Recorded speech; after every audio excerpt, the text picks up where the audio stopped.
They say you can tell a lot about a man by the way he walks into a room. Elliot Hayes didn't walk so much as he entered like a sudden gust of wind that made everyone stop talking. He had this presence, calm, steady, and intimidating in a way that wasn't loud, but somehow louder than words could ever be. When I first met him, I was 32, running the front of house at the Driftwood Inn, a small seaside restaurant in Oregon that had been around for decades. The kind of place where locals ordered the same chowder every Sunday, and tourists came for the ocean view more than the food. I'd worked there for 8 years, under the previous owner, Mr. Collins, a warm man who treated me like a daughter. But after Mr. Collins passed away suddenly last fall, the Driftwood was left in the hands of Elliot Hayes, his nephew. Elliot was nothing like his uncle. Mr. Collins used to hum old Sinatra tunes while wiping down tables. Elliot didn't hum. He didn't smile either, not the kind that reaches your eyes. He had this stillness about him, like someone holding too much inside. A firefighter by trade, Elliot had spent most of his adult life in Portland before retiring early and moving to the coast. Nobody knew why. The first day he walked into the restaurant, I could feel every pair of eyes in the room dart between him and me. Maybe because I'd been running the place alone for months, and people wondered if I'd finally get a break or lose my job altogether. Elliot didn't say much. He stood by the front counter, scanning every detail: the chipped paint near the window, the loose light bulb over table 6, the faded photo of Mr. Collins with a big catch of the day. "You've kept the place alive," he said quietly, almost to himself. I wasn't sure if it was a compliment or an accusation. From that day on, he became a constant presence at the Driftwood. He didn't bark orders or micromanage me, but he had this way of being there, watching, listening, making mental notes. It was like working under a microscope. I learned quickly that Elliot hated small talk. If you asked about his weekend, he'd answer in one word. If you tried to joke, he'd blink at you with those pale gray eyes until the words felt silly in your mouth. He was courteous always, never rude. But there was something about him that made people nervous, including me. I wasn't afraid of him, not exactly. It was more like I didn't want to give him a reason to find fault. Working under Elliot Hayes felt like walking on wet rocks barefoot. One wrong step and you'd slip. At least that's what I thought then. But I didn't know him yet. Not the way I would. It was a Thursday night when the message came. "Bring the payroll files to Grey Pines. Don't leave them at the restaurant." Short, precise, no explanation. Grey Pines. I had heard of it before in the quiet gossip between kitchen staff on slow afternoons. They said it was the old family house, where Elliot had been staying since he moved here. A place tucked deep in the woods outside town, barely visible from the road. No one from the Driftwood had ever been invited there. The message didn't sound like a request. I hesitated, staring at the screen. It was nearly 10 p.m. The files could easily wait until morning. But something about Elliot's tone, measured but firm, made it clear I had no choice. So I grabbed my coat and the manila folder, locked up the restaurant, and headed out into the chilly Oregon night. The drive took longer than I expected. I turned off the highway, onto a winding road lined with towering evergreens. The deeper I went, the fewer lights I saw. My headlights cut through thick mist that curled along the asphalt like ghostly fingers. By the time I reached the gates of Grey Pines, my knuckles were white on the steering wheel. The house was barely visible through the trees. 2 stories of dark wood and stone, with wide windows that reflected nothing but blackness. A single light burned faintly near the porch, the kind that barely fights off the night. The iron gate was unlocked.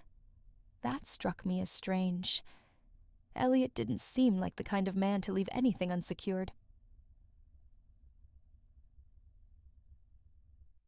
I parked and climbed the steps, slowly the sound of my boots echoing on the worn wood. "Mr. Hayes." I called softly, but my voice felt swallowed by the stillness. No answer. I knocked on the door. It creaked open an inch. Inside the house was warm, but the air was heavy. The scent of pine wood and smoke lingered faintly, as if a fire had burned out hours ago. "Elliot," I tried again. Still nothing. I should have turned around then, left the folder on the table by the door and gone home. But there was a faint sound coming from somewhere deeper in the house. Running water, steady, relentless. Something in my gut tightened. Tan. I followed the sound down a narrow hallway. The walls were lined with old photographs, people I didn't recognize. Most were in black and white, their faces solemn. The water grew louder. It was coming from behind a closed door. I raised my hand to knock, but paused. "Mr. Hayes." I called again, softer this time. No response. I don't know why I pushed the door open. Maybe it was curiosity. Maybe it was concern. Maybe it was something else entirely. The door creaked, and the sight on the other side rooted me to the spot.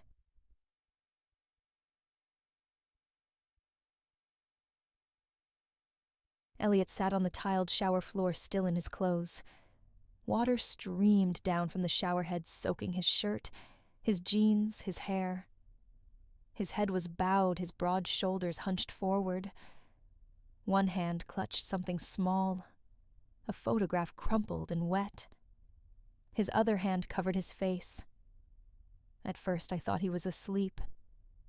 Then I saw the tremor in his fingers, and I realized Elliot Hayes, the man who never broke, was crying. At first I didn't recognize him. The man sitting on the cold white tiles looked nothing like the Elliot Hayes I'd worked for these past few months. Gone was the sharp, composed figure in pressed shirts and clean lines. This version of him was unraveling.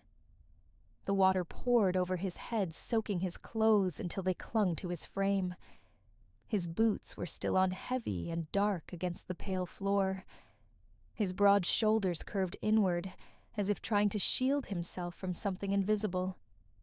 One hand gripped a photograph so tightly it was bent at the corners, its ink smudged from the water. His other hand was pressed to his face, fingers digging into his temple like he was holding back a scream.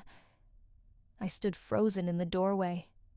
My breath caught somewhere between my chest and throat. This wasn't a place I was supposed to be. Elliot Hayes didn't let people in. Not into his house. Not into his life. And certainly not into whatever was happening right here, right now. But I couldn't move. The photograph drew my eye. Even from across the room, I could make out a pair of small hands gripping a firefighter's helmet, too big for them, a boyish grin beneath it. Next to the child stood a woman, her arm wrapped around the boy's shoulders. Both of them smiled so easily. Elliot's thumb brushed over the image, trembling. A sound escaped him, then not a sob, not quite, but something raw. I should have left. I knew that, but my feet felt nailed to the floor. And then, as if sensing the weight of my stare, he lifted his head. His eyes met mine. They weren't the same eyes that silenced staff meetings or reduced a contractor to stammering apologies. These eyes were red-rimmed, glassy, and filled with something between anger and despair. "Get out," he said. His voice was low but sharp enough to cut through the sound of rushing water. I flinched, but I didn't move. "Get," Out. This time it broke at the end, cracking like ice underfoot. I stepped back, nearly stumbling into the doorframe. My heart hammered so loudly, I thought he could hear it over the shower. I wanted to say something, anything, but the words refused to form. So I turned and fled, the image of him burned into my mind. That night, I lay awake replaying every detail.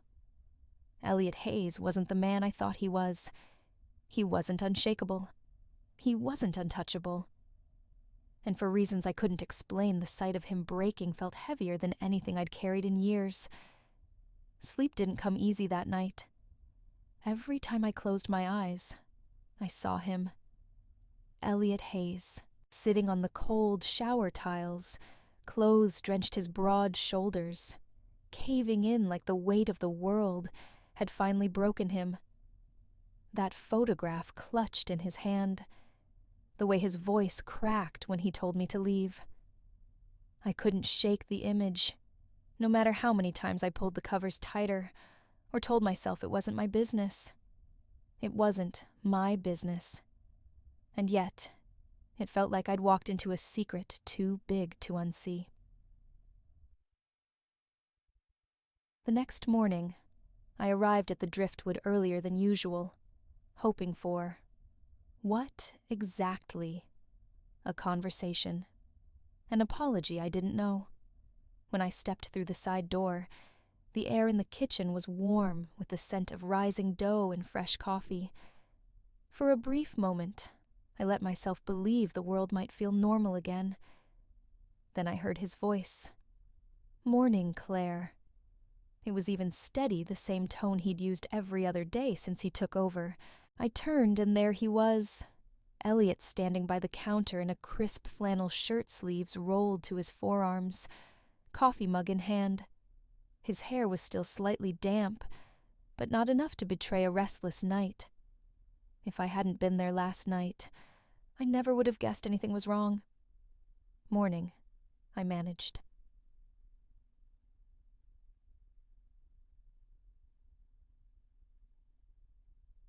For the rest of the day, he didn't look at me differently. Not once. He gave instructions about the weekend specials, discussed the seafood delivery schedule with the chef, even complimented the hostess on how she handled a fussy customer. It was as if the man in the shower, the one clutching that photo like it was the last piece of himself, didn't exist. By noon, I found myself watching him too closely. I noticed the faint lines under his eyes, the way his jaw tightened whenever he thought no one was looking. Subtle signs of strain, maybe. Or maybe I was imagining it. When he spoke, his voice didn't falter. When he smiled well, he didn't. But that wasn't new. Elliot never smiled much. The staff carried on around him, laughing, moving plates, wiping down tables. And I stood there holding a tray of water glasses, wondering how a man could hold so much inside without bursting.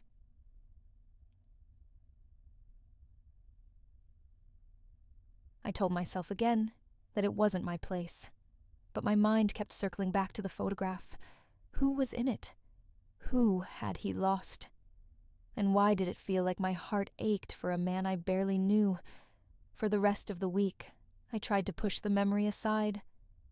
I told myself it didn't matter. Whatever I had seen in that house wasn't my burden to carry.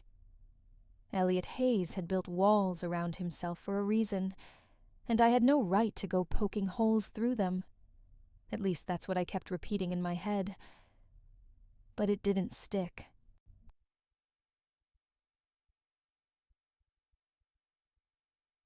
On Wednesday, I walked past his office and caught a glimpse of him through the cracked door. He was sitting at his desk, leaning forward with his elbows braced, hands pressed together, as if in prayer. His posture was rigid, but his eyes were fixed on something small, lying on the desk. A photograph. The same one from that night. It wasn't framed. Just an old, worn print that looked like it had been carried around too long. I couldn't see the details from where I stood, but the way Elliot stared at it, it was like he wasn't really in the room anymore, like he had slipped into some memory that hurt too much to name. I stepped away before he noticed me, but after that, I couldn't stop noticing the little things. The dark circles under his eyes, the way his thumb rubbed the edge of his coffee mug like he was lost in thought. The moments when he would pause mid-sentence, staring out at the gray ocean beyond the restaurant windows. They weren't big, obvious cracks, but they were there. One afternoon, as we went over inventory in the back room, he dropped a small notepad. As I bent to pick it up, I saw the corner of a photograph sticking out from between the pages. I handed it back to him without a word. His fingers brushed mine, warm, steady. But there was a flicker of something in his eyes when he realized what I had seen. Not fear, not anger, just exhaustion. The kind of weariness you don't get from lack of sleep, but from carrying too much for too long. I wanted to ask about the photo. Who was the boy? And the woman smiling beside him? What had happened to make Elliot hold on so tightly to that piece of paper in the shower? But I didn't ask, because I wasn't sure I could handle the answer.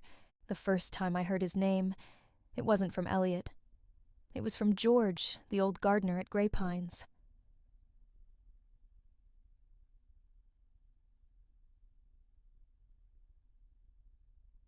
George had worked the grounds long before Elliot ever showed up. He was the kind of man who always smelled faintly of soil and cedar hands rough from years of pruning and planting. That afternoon, I'd driven up to deliver some invoices Elliot had requested. He wasn't home, so I wandered around the edges of the garden while waiting. George spotted me by the hydrangeas. "You're the one running the restaurant now, aren't you?" he asked, wiping sweat from his brow. "Trying to," I said with a small smile. He gave a grunt that could have been approval, or not. We talked for a while about the unseasonably warm weather, about the stubborn weeds choking the rose bushes. Then, without prompting, George glanced toward the house and said, "Used to be two of them, you know. Elliot and his brother." I blinked. His brother Ethan George said quietly, "Good kid.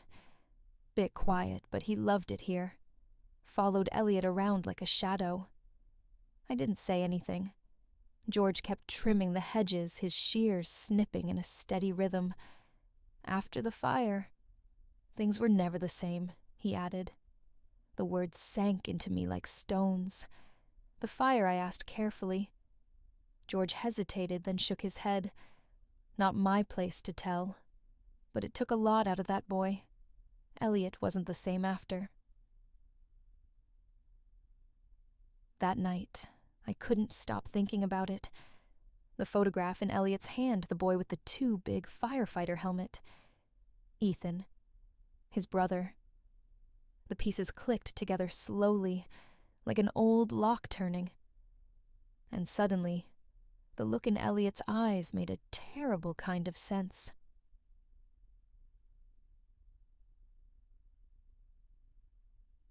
I wanted to ask him about it, but how do you ask a man about the thing that broke him? How do you bring up the weight he spent years trying to bury? So I stayed quiet. But deep down, I knew this wasn't just about curiosity anymore. This was about understanding him. Or maybe about trying to reach the part of him still standing in the ashes of a night long gone. I don't know why I couldn't let it go. Maybe it was the way George had said his name softly, like a word he wasn't supposed to speak out loud. Or maybe it was the photograph burned into my mind, a boy too small for the helmet perched on his head, but smiling like the world hadn't hurt him yet. Ethan. The name lingered in my thoughts, echoing like a faint melody you can't quite place. The next few days at the Driftwood felt different. Elliot was there every morning just as composed as always. But now that I knew even just a fragment of what he carried, I couldn't unsee the weight in his shoulders. I watched him more than I should have. When he wiped down the bar counter at the end of the night, his hand lingered over a carved initial on the wood EIH. It wasn't his carving. The letters were smaller, uneven, done by a child's hand. And for a moment, I could almost see it. A younger Elliot, maybe 17, pretending not to notice his little brother scratching his initials into the bar top while their uncle wasn't looking. I didn't know Ethan, not really. But in my mind, I began piecing together the boy from scraps. George had said he was quiet. Maybe the kind of quiet that made adults uncomfortable, but left animals and children at ease. Maybe the kind of quiet that hid a mind always turning, always noticing. I imagined him wandering the garden barefoot, lining up pebbles in perfect rows, humming a tune nobody recognized. I imagined Elliot following behind, patient, protective in the way older siblings sometimes are. And then the fire. The thought of it made my stomach twist. I didn't know how it started, or why Ethan hadn't made it out. But I could guess what it had done to Elliot. Because you don't carry a photograph in your hand like that, clutching it until the edges fray unless you're still trying to hold on to someone long gone. That night, lying awake in my small apartment above the bakery, I thought about grief. About how it doesn't always look like tears or screaming or broken plates. Sometimes it's quiet. Sometimes it looks like a man sitting alone in a restaurant after closing, staring out at the sea, as if he's waiting for someone to come back. And deep down, I knew. I wasn't just curious anymore. I wanted to understand him. It happened late on a Tuesday, when the restaurant had gone quiet for the night. The last of the staff had clocked out their laughter, fading as the door swung shut behind them. Only the sound of the ocean remained, waves lapping softly against the shore outside. I was in the back office going over next week's schedule, when I noticed Elliot sitting at his desk, staring at something in his hands. At first, I thought he hadn't realized I was there. But then he spoke. "You ever make a mistake so big," he said quietly, "that it follows you like a shadow?" No matter how far you run, I froze unsure how to answer. His voice wasn't sharp like it usually was. It was low, steady almost. Fragile. I was 18. He continued, still not looking at me. Ethan was 12. He hated storms, you know. The noise sent him into these spirals where he'd curl up in a corner, hands over his ears, rocking until it passed. I nodded, though he couldn't see me. That night, I'd had enough. I was angry, tired of always being the one to calm him down, tired of my parents acting like he was my responsibility, and not theirs. Elliot let out a hollow laugh. So I left, just for the weekend. Told myself I deserved it. Told myself he'd be fine without me. He finally looked up then, and the rawness in his eyes hit me like a punch. He wasn't fine, Claire. He wasn't fine at all. The room seemed smaller suddenly, like the walls were pressing in. "What happened?" I asked softly, though part of me wasn't sure I wanted the answer. "There was a fire," he said. "They said it started in the kitchen. Nobody knows how. but when the smoke cleared, his voice cracked just barely. They found him near the window. He'd been trying to open it. Elliot's hand tightened around the photograph in his grip. And I wasn't there.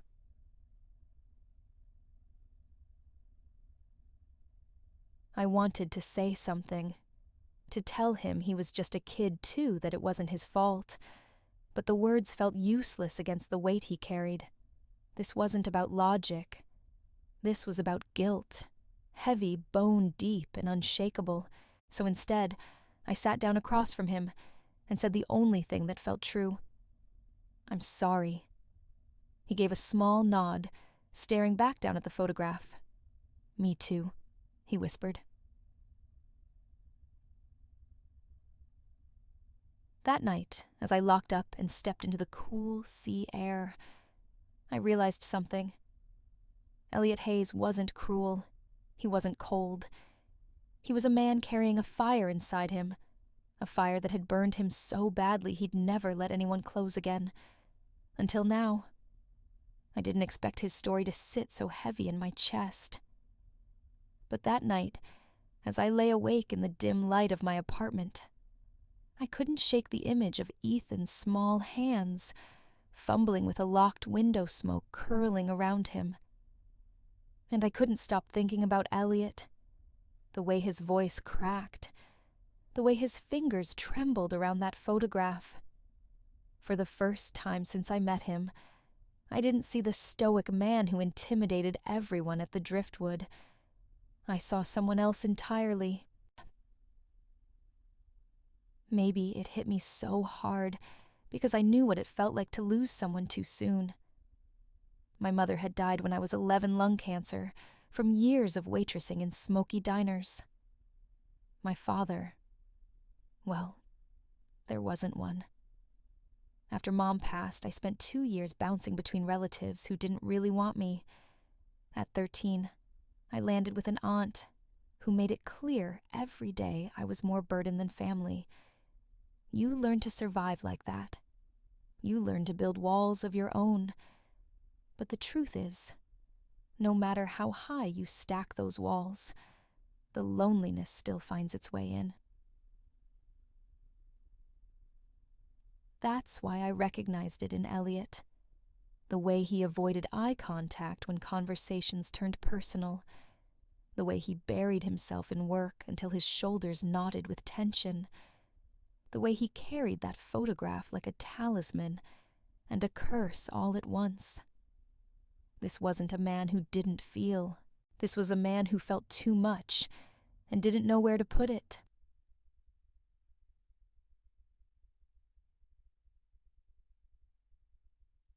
The next evening after we closed, I found him sitting alone at table 7, the one closest to the big picture window overlooking the sea. His hands rested on the table empty this time. No photograph. For a moment, I just stood there unsure if I should interrupt. Then he spoke. "Why aren't you gone home yet?" His voice wasn't cold, just tired. "Because you're still here," I said. He didn't reply right away. Just stared out at the water, watching the moonlight ripple across the waves. "It's hard," he said finally, "letting someone see the worst of you, and not running the other way." I walked over and pulled out the chair across from him. "I'm not running." And for the first time his lips twitched into the faintest trace of a smile. Something shifted after that night. It wasn't loud or obvious. Elliot Hayes wasn't the kind of man who transformed overnight, but there were small cracks in the ice, if you knew where to look.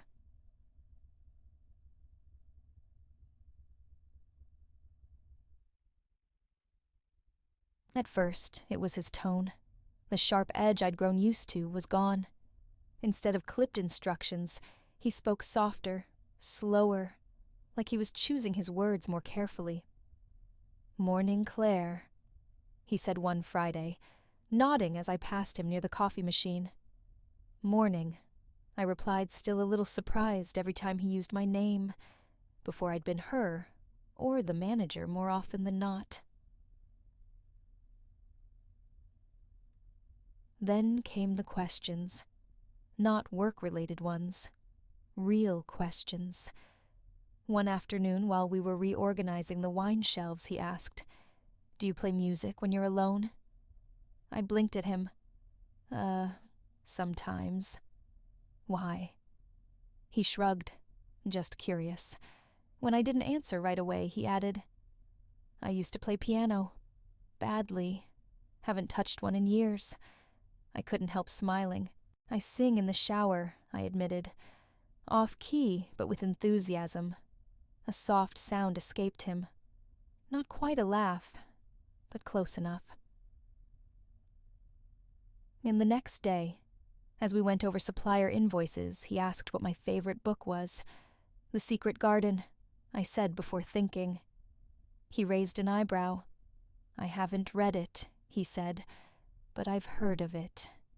"You'd like it," I told him.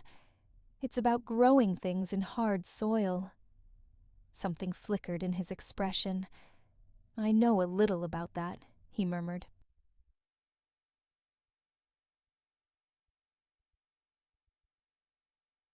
In those moments, I began to see pieces of Elliot I didn't expect. The man who brought coffee to the dishwashers on cold mornings. The man who noticed when a staff member was limping and quietly offered to cover their shift. The man who sometimes stood alone by the window at closing, staring at the horizon, as if searching for something he'd lost.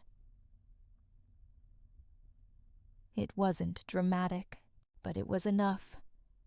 Enough to make me realize the Elliot Hayes everyone else feared wasn't the whole picture. There was more to him. And for reasons I didn't fully understand, I wanted to know all of it. It was almost midnight when I saw the light still glowing in Elliot's office. I had stayed behind to balance the books. But even after the numbers lined up neatly in their columns, I couldn't bring myself to leave. Maybe that's why I found myself standing outside his door, 2 cups of coffee in hand, unsure if this was a good idea.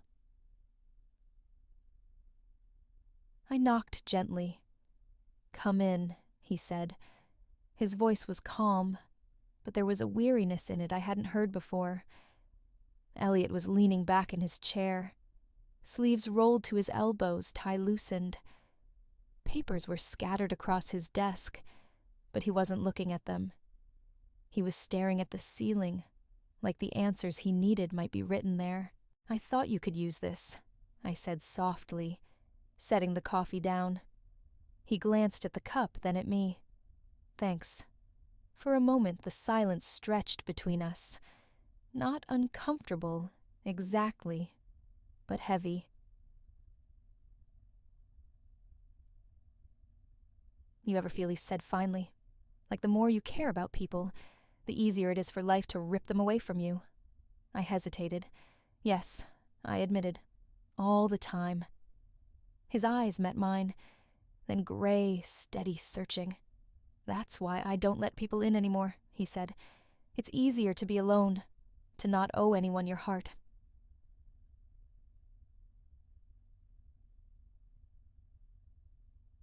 I sat down in the chair across from him. "It is easier," I agreed, "but it's also lonelier." He let out a faint breath, something between a laugh and a sigh.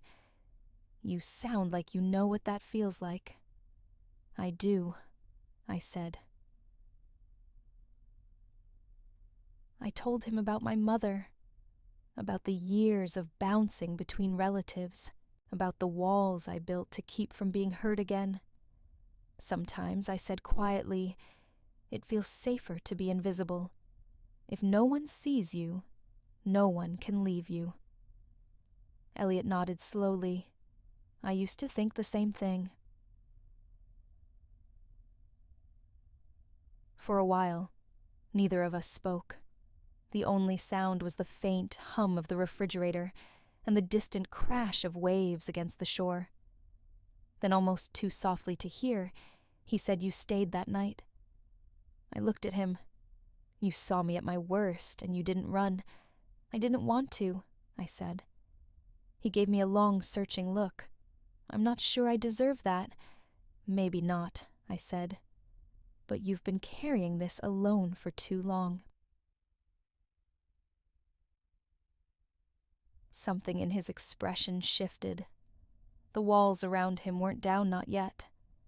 But for the first time I could see a door cracking open.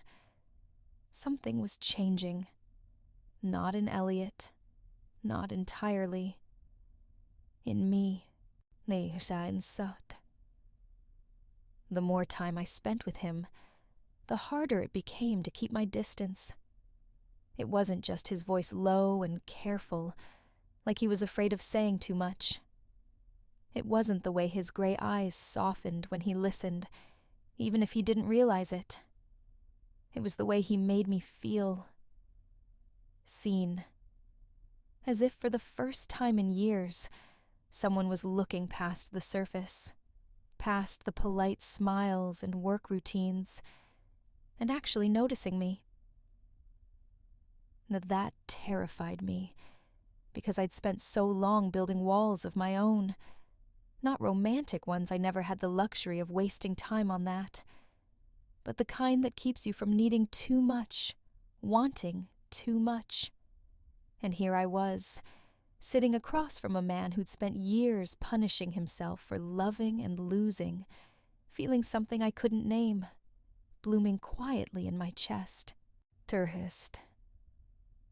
The next afternoon, I caught myself watching him during a staff meeting, noticing the way he rubbed the back of his neck when he was thinking, the faint creases near his mouth that hinted at a smile he rarely let out. This wasn't the same Elliot Hayes I'd met months ago, but maybe he'd never been that man at all. Maybe he'd just been hiding.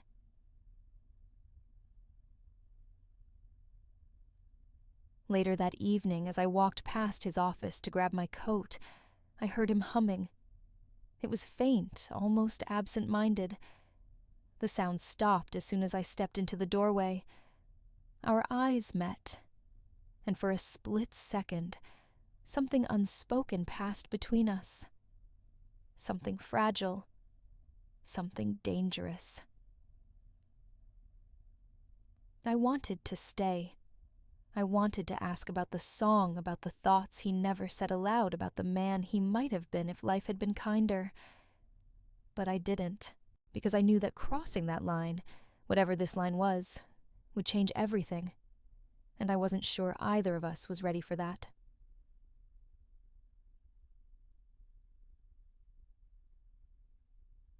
So I gave him a small smile and said, "Good night, Elliot."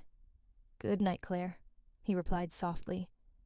And as I walked out into the cool night air, my heart ached in a way I hadn't felt in years. Because deep down, I knew the truth. This wasn't just my boss anymore. This was a man I was starting to care about. Maybe too much. I didn't know she was coming. No one did except Elliot, of course. It was a Thursday morning when she walked into the driftwood, all polished heels and a tailored navy coat that probably cost more than my entire wardrobe. Her presence filled the room instantly. Not loud, not brash, just magnetic. The kind of woman people notice without knowing why. "Claire," this is Charlotte Elliott said, as I brought over the day's schedule. "She'll be consulting on the coastal redevelopment project." Consulting. I tried to keep my face neutral as I shook her hand. Her grip was firm, her smile effortless.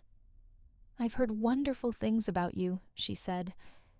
Her eyes swept over me, not unkindly, but with the quiet confidence of someone who knew exactly where she stood in the world.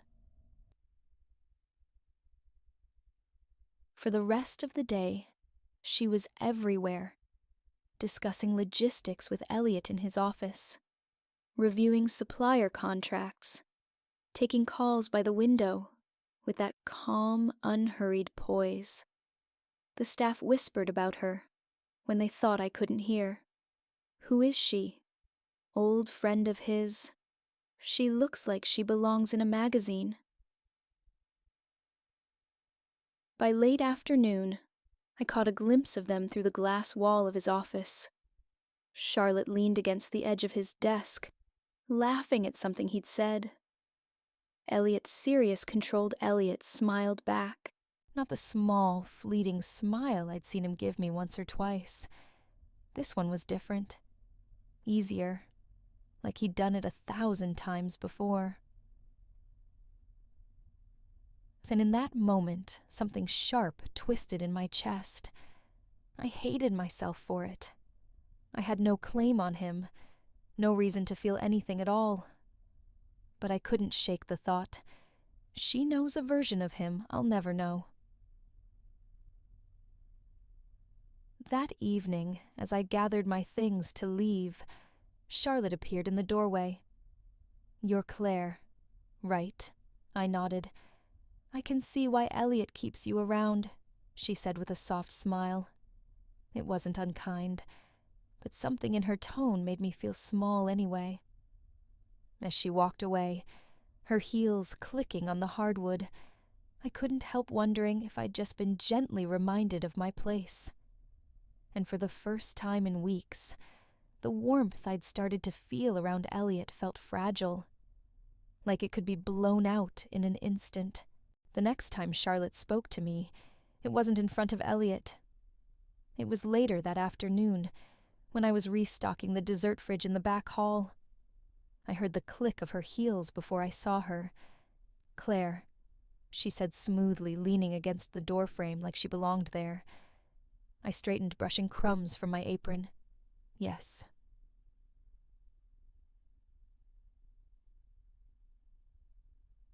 She studied me for a moment, her sharp eyes softening into something almost kind. "Almost. You're close to Elliot, aren't you?" she said. It wasn't really a question. I work with him," I replied carefully. Charlotte gave a small smile. "Of course. You work with him. That's how it always starts."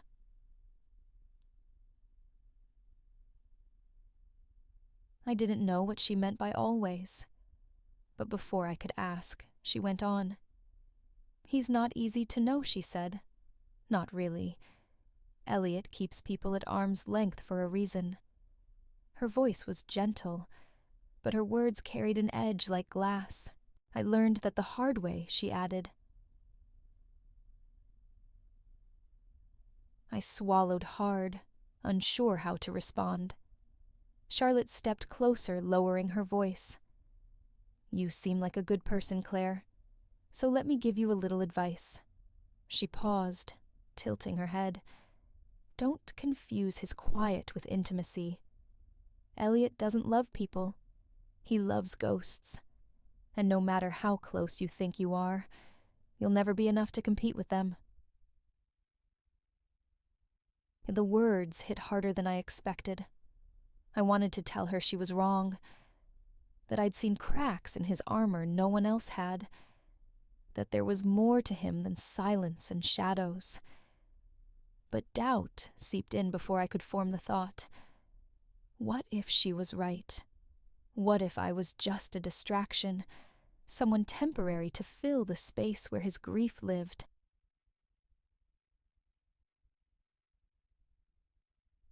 Charlotte straightened, her smile returning.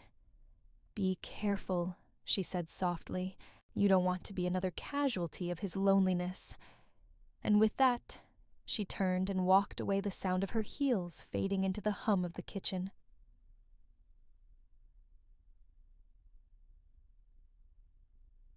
For the rest of the day, her words looped in my head. He doesn't love people. He loves ghosts. And for the first time since that night in the shower, I wasn't sure if I really knew Elliot Hayes at all. The distance didn't happen all at once. It crept in slowly, like fog rolling off the ocean.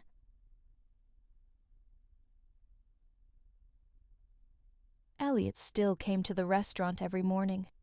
He still gave instructions in that calm, even tone, but something in the air between us had changed. He stopped asking about my favorite songs, stopped lingering by the coffee machine for those quiet, unplanned conversations, and when our eyes met across the dining room, there was no warmth anymore, only a polite neutrality that felt sharper than any harsh word. At first, I told myself I was imagining it, that he was just distracted, busy, tired. But then I saw him in his office with Charlotte. She was leaning over his shoulder, pointing at something on his laptop screen. Her laughter floated down the hall, soft and intimate. Elliot didn't look up when I passed by, didn't notice me at all.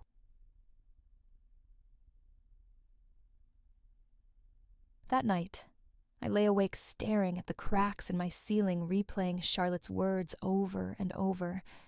He doesn't love people. He loves ghosts. Was that true? Was I just filling a space someone else left behind? I thought of the photograph I'd seen in his hand that night in the shower. The boy with the too big firefighter helmet. The woman with her arm around him. Their smiles felt heavier now, like anchors pulling him back to a world I'd never be part of. The next morning, I found myself moving more carefully around him, like a guest in a house where I no longer belonged. "Here's the supplier report," I said quietly, setting the folder on his desk. "Thank you," he replied without looking up. And in that moment, my chest tightened, because for the first time, I wasn't sure if Elliot Hayes ever saw me at all, or if he only ever saw the people he'd lost. The silence came first. Not the comfortable kind we'd shared on late nights, sitting across from each other with coffee cups cooling between us. This was different. This was the kind of silence that filled rooms and pressed against your chest until you could barely breathe. Elliot stopped lingering in the dining area after closing. He stopped asking about my day, stopped saying good morning, and when our paths crossed his eyes, flicked past me like I was just another piece of furniture. At first, I thought it was work stress. The redevelopment project had hit a snag. Charlotte was still around more than I liked gliding in and out of his office with that effortless poise. But deep down, I knew this wasn't about work. This was about us, or whatever fragile thing we'd been building before the walls slammed back into place.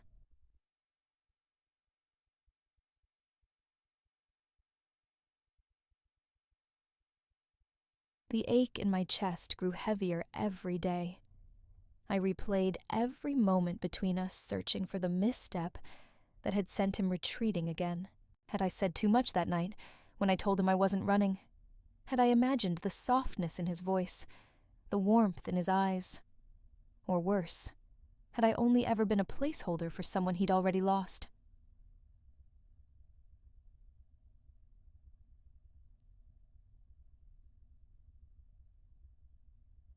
One evening, as I cleared table 7, I caught sight of him standing by the window in his office.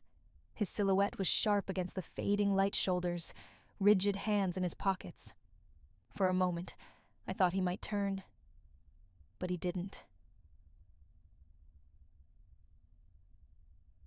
I wanted to storm in there and demand answers.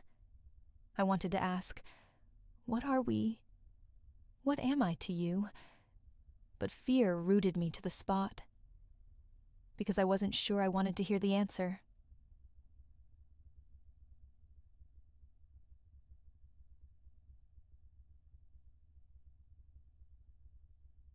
Later that night, alone in my apartment, I stared at my reflection in the bathroom mirror. The woman looking back at me didn't seem like someone who had it all together anymore. Her eyes were tired, her lips pressed thin from holding back words that needed to be spoken. I wanted to believe Elliot was just protecting himself. But what if Charlotte had been right? You'll never be enough to compete with his ghosts. The words whispered through my mind like a curse. And for the first time, I wondered if loving Elliot Hayes was nothing more than a beautiful way to break my own heart. I couldn't take the silence anymore. For days, I'd watched Elliot drift further and further away, like a ship pulling out to sea, with no intention of coming back. So that night, I didn't knock softly, like I usually did. I walked straight into his office, after closing my heart hammering so loud I could hear it in my ears.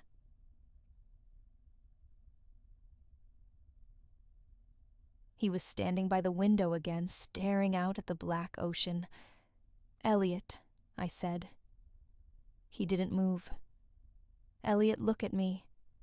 Slowly, he turned. His face was unreadable, but his eyes were tired in a way that made my chest ache.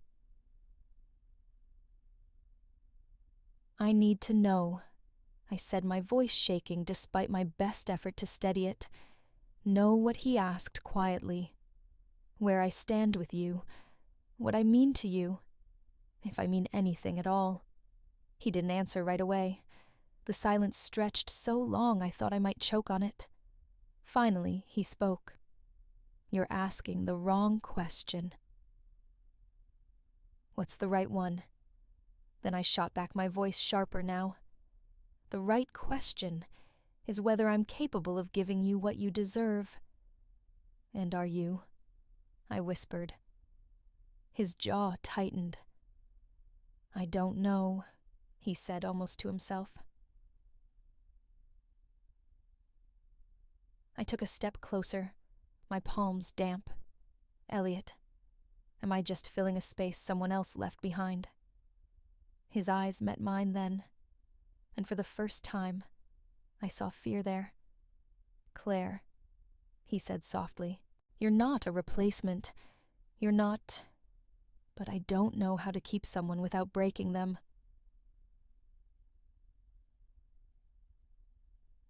The words hit harder than I expected.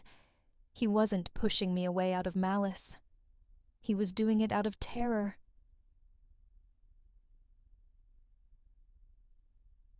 "I'm not asking for perfect," I said, my throat tight. "I'm asking for honest. I'm asking for you."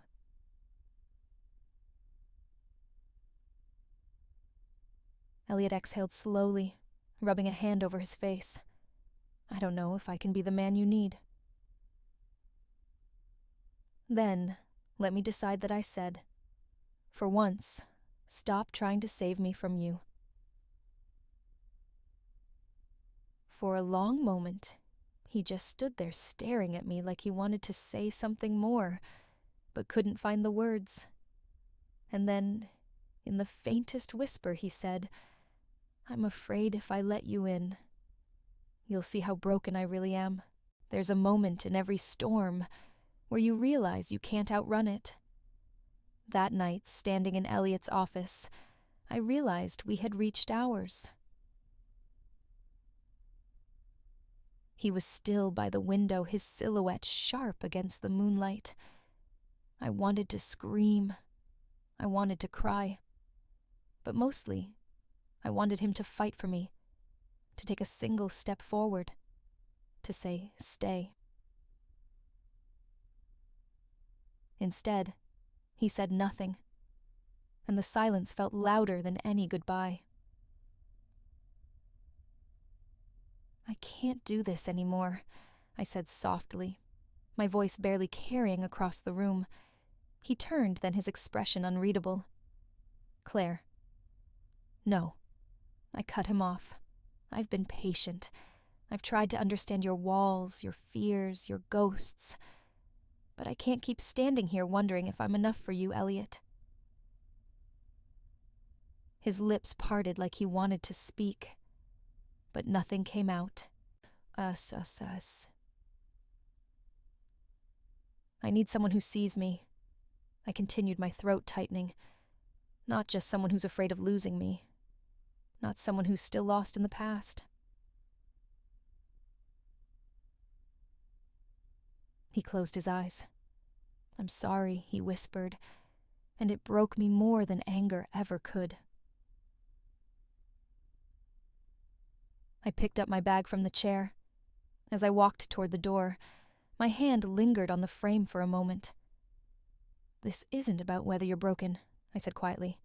It's about whether you're willing to let someone stand beside the pieces.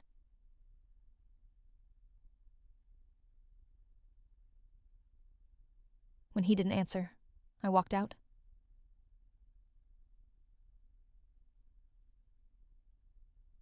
That night, I didn't cry. I thought I would. But instead, I felt empty, like I'd left a part of myself behind in that office.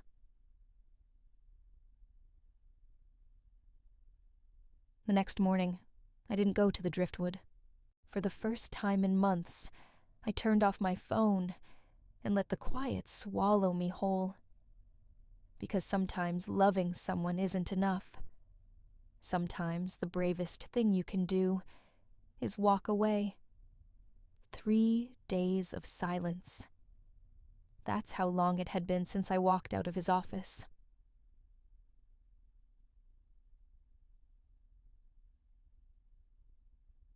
In those 3 days, I told myself I was done checking my phone, that I was stronger than the quiet, stronger than the pull of his memory. But every time my screen lit up, my chest tightened anyway.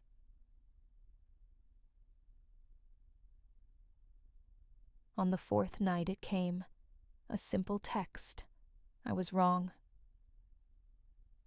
3 words, no punctuation, no explanation, but they hit harder than any apology could have.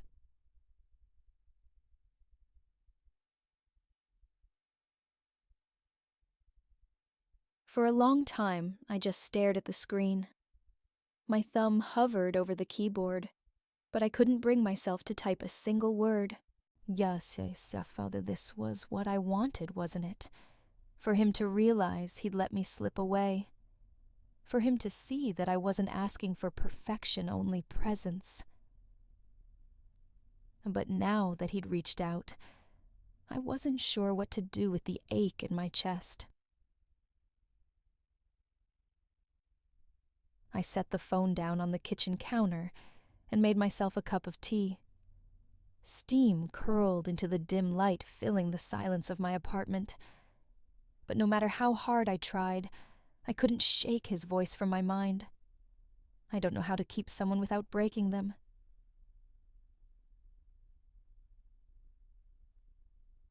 Maybe he was trying now. Maybe this was his way of saying I'm ready to try. But part of me still wondered, was this about me? Or was he just tired of the ghosts? I left the message unread for hours, hoping the tea would calm the storm in my chest. It didn't. That night, as I lay in bed staring at the ceiling, I whispered to no one. Elliot Hayes, why couldn't you have figured this out before I walked away? 2 days after his message, I found myself driving toward Willow Creek. I hadn't planned on going.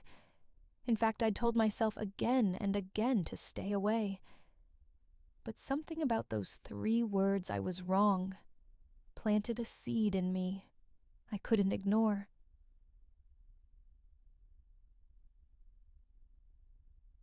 The last time I'd been here, the house was cold and silent, a place filled with shadows and memories too heavy for its walls. This time, as I pulled into the long gravel driveway, it felt different. Children's laughter drifted through the air. Bright paper lanterns swayed in the breeze strung between oak trees. And in front of the old house, a wooden sign read, The Ethan Hayes Center. A place to grow. I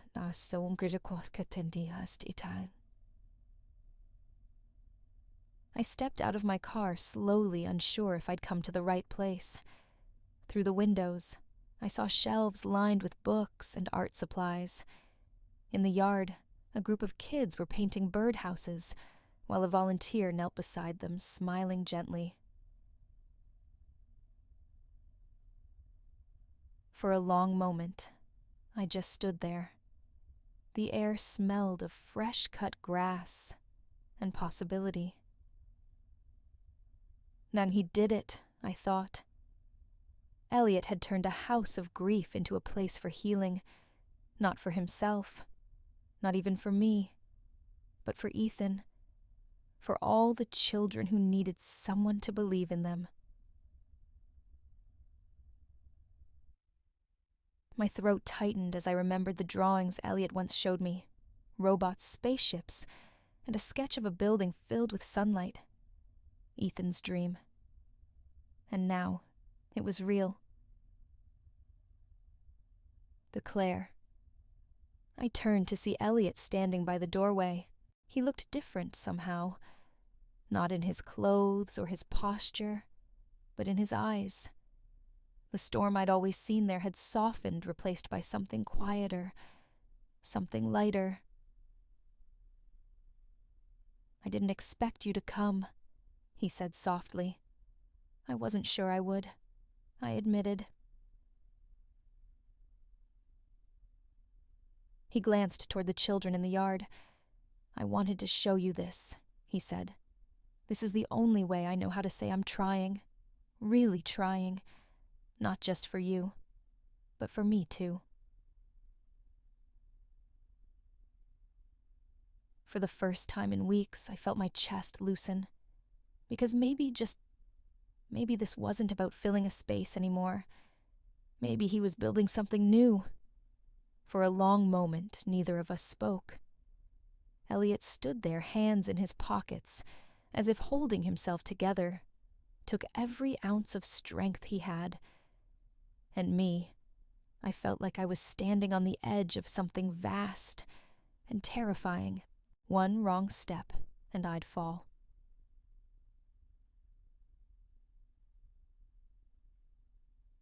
Finally, he broke the silence. "I've spent years running from people," he said softly, "from their expectations, from their love, from the part of me that wants to hold on but doesn't know how." His voice cracked. "But with you, it's different." I looked at him, my chest tight. "Different how?" "You're not a replacement," he said, his eyes locking on mine. "You're not filling a space Ethan or anyone else left behind. You're the only person who makes me want to stay. Not because you fix me, not because you see past my scars, but because for the first time, I don't want to hide anymore."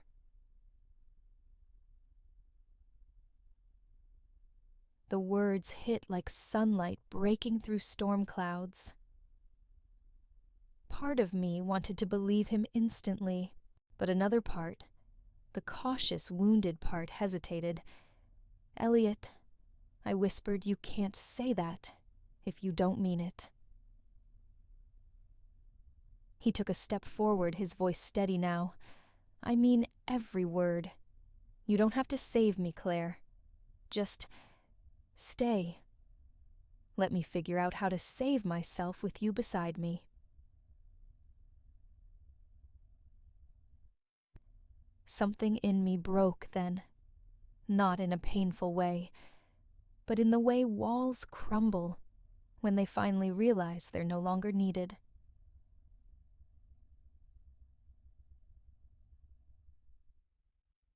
I let out a shaky breath and said the only thing I could. "Okay, I'll stay." Elliot's shoulders sagged as if the weight he carried had shifted just enough for him to breathe again. And in that moment, I realized this wasn't the end of our story. It was the beginning of something fragile, something real.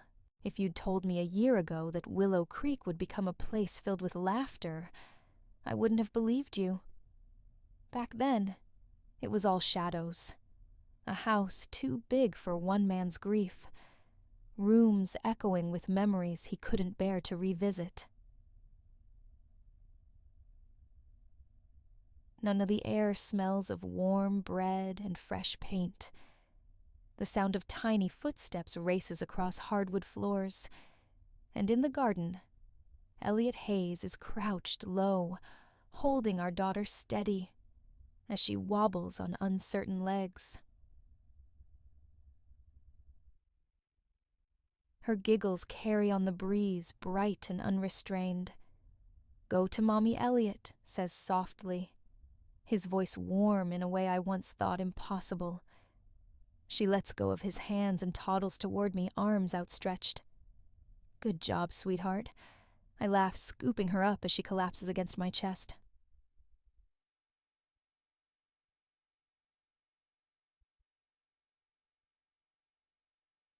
Elliot rises and watches us, his gray eyes softer than I've ever seen them.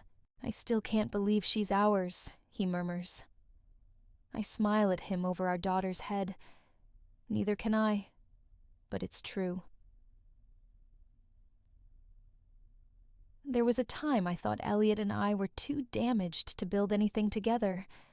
Too many scars, too many ghosts. But maybe healing isn't about erasing the past.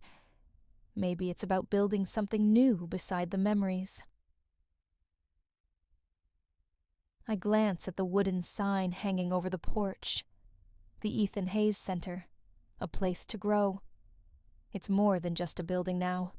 It's alive. Children run through the halls, their laughter bouncing off walls that once held only silence. Volunteers fill the rooms with music art and hope. And every time I see Elliot in those halls, kneeling to tie a child's shoe, or listening intently to a hesitant voice, I know this isn't just for Ethan anymore. It's for him too. Later that evening, after we tuck our daughter into her crib, I find Elliot sitting by the window. The sunset paints his face in gold and rose. "You okay?" I ask, sliding into the chair beside him. He takes my hand. For the first time in a long time, he says softly, "I am." We sit there in the quiet, fingers intertwined, and I realize something. This isn't the end of our story. It's the beginning. The house was quiet that evening. Not the heavy silence it used to hold, but the kind of peace that feels earned. Our daughter had fallen asleep on Elliot's chest, her tiny fingers still clutching his shirt. I stood in the doorway for a moment watching them. There was a time I never thought I'd see him like this. Relaxed, unburdened, whole. For so long, Elliot Hayes had been a man wrapped in armor, hard, cold, impenetrable. But now he held her as if she were the most fragile, precious thing in the world. And for the first time, I saw no fear in his eyes. When he noticed me, he smiled a soft, unguarded smile that still caught me off guard even now. "She fell asleep mid-story," he whispered. "What were you telling her?" I asked, stepping closer. "About the garden," he said, glancing out the window at the rows of flowers we'd planted that spring. "How things grow stronger when they have light, and how sometimes even the broken soil can bring life." I sat down beside him, resting my head on his shoulder. For a while we said nothing. The only sound was the steady rhythm of his breathing, the occasional sigh from our daughter as she shifted in her sleep. Then Elliot spoke, his voice low and steady. For the first time, he said, "I'm not afraid anymore." Sadao. I looked up at him, my heart tightening. "Not afraid of what? Of losing," he said simply. "Of holding too tight. Of loving so much it hurts. Because now I know the only thing worse than losing everything is never letting yourself have it in the first place." Tears pricked the corners of my eyes, and for the first time in a long time, they weren't from pain. They were from relief. "You're a good father," I whispered. He let out a faint laugh. "I'm trying to be. For her. For you. For the boy I used to be." He looked down at our daughter again, his fingers tracing gentle circles on her back. And maybe for Ethan, too. I reached for his free hand, lacing my fingers through his. "You already are," I said. At that moment, I realized something. The man who once sat alone in the dark, clutching a photograph and drowning in guilt, was gone. In his place was someone new. Someone who had chosen to stay.